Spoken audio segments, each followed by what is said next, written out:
Hello everyone, welcome to my YouTube channel cooking with Mahi. तो आज हम बिना चाशनी के बहुत ही ज़्यादा टेस्टी और दानेदार मिठाई बनाने वाले हैं।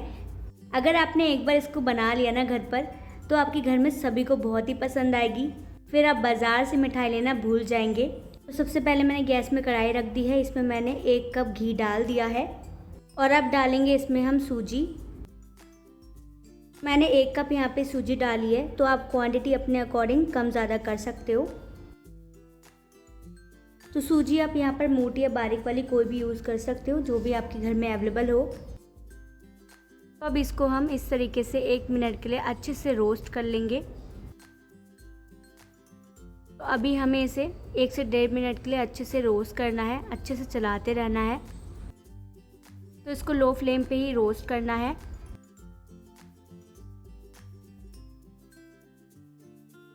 अब इसमें हम ऐड करेंगे 1 कप बेसन।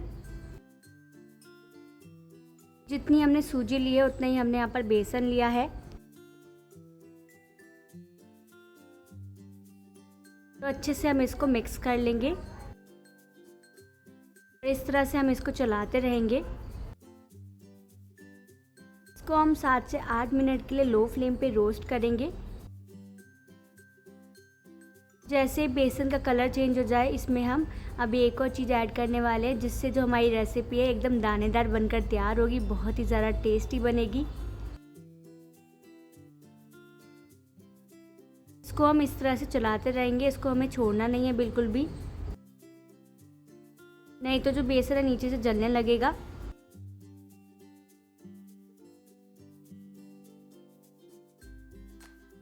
तो जब बेसन में से अच्छी सी खुशबू आने लगे, तो इसका मतलब बेसन अच्छे से रोस्ट हो गया है।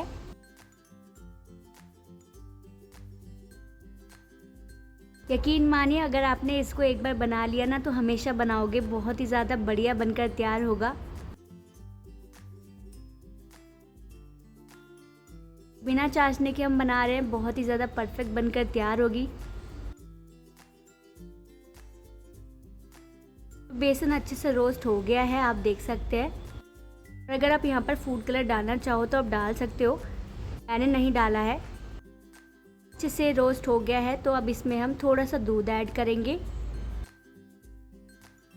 ज़्यादा दूध नहीं डालना है, बस 2 से 3 चम्मच ही डालना है। तो देख सकते हैं, जैसे ही हमने दूध डाला, इसमें इस तरह से जाली बनने स्टार्ट हो गए। तो दूध डालने से ये होगा, जो बेसन और सूजी है इसका दाना फूल जाएगा और हमारी जो रेसिपी है दानेदार, बहुत ही ज़्यादा बढ़िया शानदार बनकर तैयार होगी।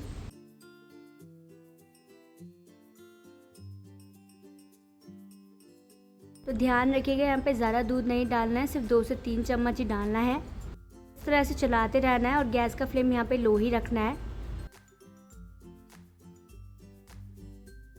यहाँ पे आप देख सकते हैं, यहाँ पर बेसन का कलर भी चेंज हो गया है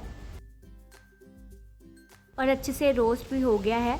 बस इसी स्टेज तक हमें इसे पकाना है। गैस बंद कर देंगे और इसको हम साइड में रख देंगे। अब यहाँ पे मैंने मिक्सी जार ले लिया है और ले लिया यहाँ पे मैंने 1 कप चीनी और इसको हम डाल देंगे इसमें। मैंने यहाँ पर 1 कप ही चीनी का यूज़ किया। अगर आप ज़्यादा चीनी खाना पसंद करते हैं तो चीनी की क्वांटिटी को बढ़ा भी सकते हैं। देखिए, चीनी को मैंने पाउडर फॉर्म में तैयार कर लिया है। चीनी को हम साइड में रख देंगे और अब यहाँ पे हमने थाली ले ली है। इसको हम घी से ग्रीस करेंगे, आप चाहे तो ऑयल से भी ग्रीस कर सकते हो इसको। आप यहाँ पर कोई भी बर्तन ले सकते हो। अच्छे से मैंने इसको घी से ग्रीस कर लिया है। अब इसको हम साइड में रख देंगे। ये जो हमने मिक्सर रोस्ट करके रखा था, ये भी अच्छे से ठंडा हो गया है। डाल देंगे इसमें हम फ्लेवर के लिए कुटी हुई इलायची और अब साथ ही में हम डाल देंगे 3 से 4 चम्मच मिल्क पाउडर। यहाँ पे ज़्यादा मिल्क पाउडर नहीं डालना है, बस इतना ही डालना है। और इससे क्या होगा, जो रेसिपी का टेस्ट है ना, वो बहुत ही ज़्यादा इन्हेंस हो जाएगा, बिल्कुल मावा जैसा टेस्ट आएगा। और अगर आप इसको नहीं डालना चाहते तो आप इसको स्किप भी कर सकते हैं। इसको गरम मिक्सर में नहीं डालना है, ठंडे मिक्सर में ही डालना है, इसलिए यहाँ पर अभी गैस का फ्लेम बंद ही है।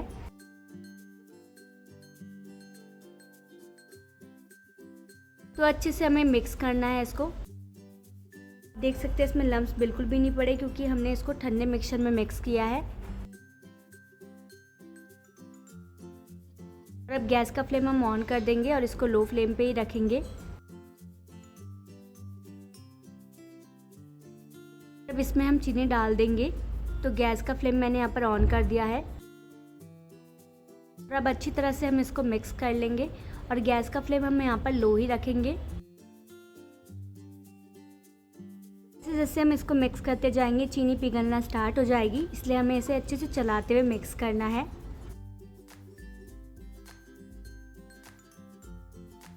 तो आप इस रेसिपी को घी की जगह ऑयल में भी बना सकते हो। बस ध्यान रहे इसको रिफाइंड ऑयल में ही बनाना है, सरसों के तेल में नहीं बनाना है, नहीं तो इसमें स्मेल आने लगेगी। तो ये देखिए मिक्सचर हमारा रेडी है। गैस का फ्लेम हम बंद कर देंगे। यहाँ पे मैंने थाली ले ली है जिसको मैंने घी से ग्रीस किया था। इसमें हम ड्राई फ्रूट्स डाल देंगे। तो मैं यहाँ पर कटे हुए बादाम डाल दूँगी। कटे हुए बादाम से हम इसको गार्निश कर लेंगे। तो जो भी आपको ड्राई फ्रूट्स पसंद हो आप डाल सकते हो। तो इसको ठंडा नहीं होने देंगे, फटाफट से इसमें थाली में डाल देंगे इसको।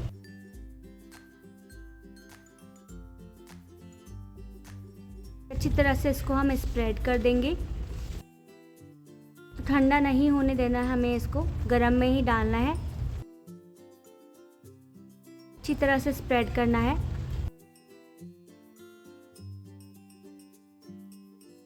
अच्छी तरह से हमें इसको फैलाना है। तो आप चम्मच से फैला सकते हो इस तरह से, अच्छी तरह से ये हो जाएगा सेट। अब इसको हम 2 से 3 घंटे के लिए रूम टेम्परेचर पर छोड़ देंगे। अगर आप इसको जल्दी ठंडा करना चाहते हो तो आप इसको फ्रीजर में भी रख सकते हो।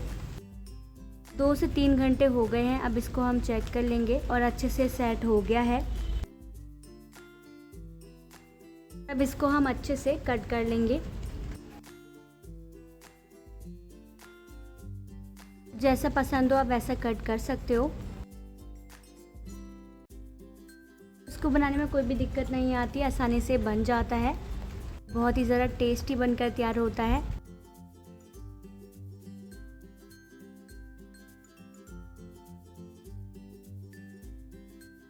तो ये देखिए मैंने इसको कट कर लिया है।